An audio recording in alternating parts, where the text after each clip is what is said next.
Tell me what's wrong and why you never said you felt that way. And guess you're trying to stay strong and fake a smile until I look away. But I've known you too long, it hurts to watch your blue eyes fade to gray as you fade away, as you fade away. Yeah, I'm about to fade away, cause every time I wake up I feel like it's Monday. Something's going wrong with all the chemicals up in my brain. All of a sudden I don't look at anything the same way. Got a build up of my thoughts sitting in an ashtray. I'm sorry that I'm so inconvenient, okay. Just let me be me and I'll stay out of your way. I can see the way you look at me, I'm such a disgrace. I never really asked to be brought into this place. You wanna love me? Well then baby have a taste. All the highs and the lows, no, you'll never be the same. I don't really wanna hurt you, but I can't control the pain. If you're sticking by my side, maybe we could be okay. Okay, maybe you could be the change I need today. I promise that I've never felt this way. I really hope that you will choose to stay through all the pain. I know you told your friend you're not okay. And tell me what's wrong and why you never said you felt that way. Guess you're trying to stay strong and fake a smile until I look away. But I've known you too long, it hurts to watch your blue eyes fade to gray as you fade away, as you fade away, as you fade away.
শীত মানে নানা রকমের পিঠার আমেজ।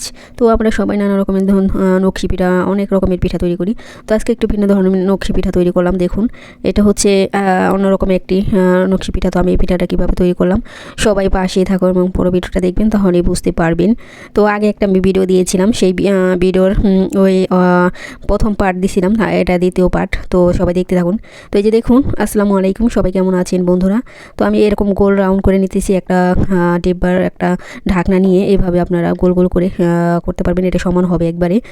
দেখুন, আমি ভিতরে ওটা হচ্ছে বাদাম, তিল, তারপরে নারকেল, তারপর খেজুর, এখানে সব একটা পুর বানিয়ে নিয়েছি। এভাবে বানিয়ে তারপর এটার ভিতরে ভরে, তো আপনারা এটার ভিতরে হালুয়া দিতে পারেন, কেউ নারকেলের পুর দেয়, যে যেটা ইচ্ছে আপনারা যেটা খেতে মানে ভালো লাগে সেটাতেই দিবেন। তো এই যে দেখুন, আমি দিয়ে দিলাম। এখন এই কাঁটা চামচ দিয়ে আমি নকশি করতেছি। নকশি করার পরে আমি কীরকম একটা ভাঁজ দিই, এরকম ভাঁজ দিয়ে যদি একটা পিঠা বানান দেখবেন, দেখতে অনেক সুন্দর লাগে। তো ভিডিওতে নকশাটা ঠিক ফুটে ওঠে নাই, তবে বাস্তবে অনেক সুন্দর। তো এই যে দেখুন, তো এইভাবে মানে কাঁটা চামচ দিয়ে নকশা করে এইভাবে একটা গোল রাউন্ড করে আনবেন, মানে দুইটা একবারে একটু পানি দিয়ে তারপর লাগাই আঠা মানে ছুটে যাতে না যায় সেরকম মানে একবারে করে দিবেন, তাহলেই দেখবেন পিঠাটা আমার দেখতে অনেক সুন্দর আর খেতে অনেক মজা এই পিঠা।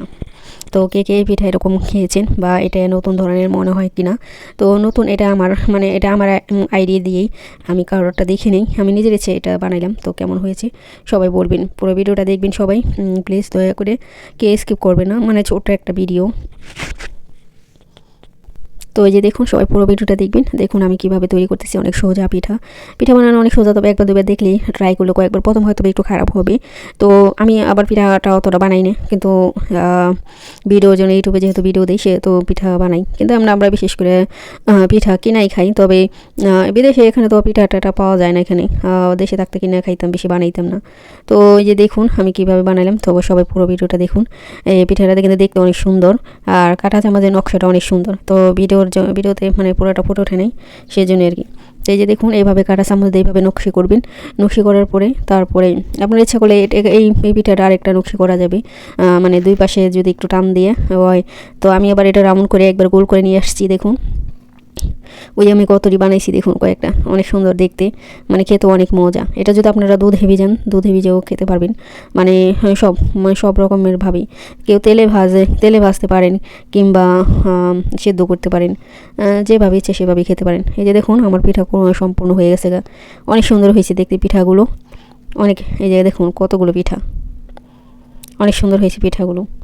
তো সবাই পুরো এখন আমি ভাজবো। তো এই যে দেখুন আমি এটা সেদ্ধ করলাম না, তো এটা ভেজে নিলাম, কারণ সেদ্ধটা বেশি আমার ভালো লাগে না। দেখুন আমি দিয়ে দিলাম। এটা করলে আপনার এই পিঠাগুলো মানে দুধে ভিজে সেদ্ধ করতে হবে না, যেমন দুধ আর চিনি শিরা করে মানে দুধের সাথে একবার মিক্স করে দিলে মানে সেদ্ধ হয়ে যাবে দুধের ভিতরেই। তো ওইভাবে আপনারা খেতে পারেন ইচ্ছা করলে। তো এই যে দেখুন এটা ফুল পিঠা নাম দিছি আর কি আমি আমার ইচ্ছা মতো আর কি। তো এই যে দেখুন কত সুন্দর হয়েছে পিঠাগুলো, ভাজে মুসমুসে একবারেই। যদি এটার সাথে সাথে খান একবার মুসমুসে হয়ে থাকে, আবার কিছুক্ষণ ডেব্বার ভিতরে রেখে দিলে মুসমুসে থাকবে, অনেক মজার পিঠা এটা। তো সবাই ঘরে বানিয়ে ট্রাই করবেন, আপনার বাচ্চাদের দিবেন, সবাই দেখবেন কেউ অনেক খুশি হবে। তবে তেলে ভাজলে কি মানে তেলে ভেজে পিঠা যদি বানান মানে এই পিঠাটা কয়েকদিন থাকে, আর ফ্রিজে রাখলে তো হয়ে যাবো মানে মানে ঠান্ডাতে মুসমুসে থাকবো না। তো এই যে দেখুন আমার পিঠাগুলো কেমন হয়েছে সবাই বলবেন, সুন্দর সুন্দর কমেন্ট, আপনাদের সুন্দর সুন্দর কমেন্টটা অনেক ভালো লাগে পড়তে। তো সবার কমেন্টে তো আমি উত্তর দিতে পারি না, কিন্তু এখনই সবার আমি ভিডিওর মাধ্যমে সবারই উত্তর দিয়ে দিই।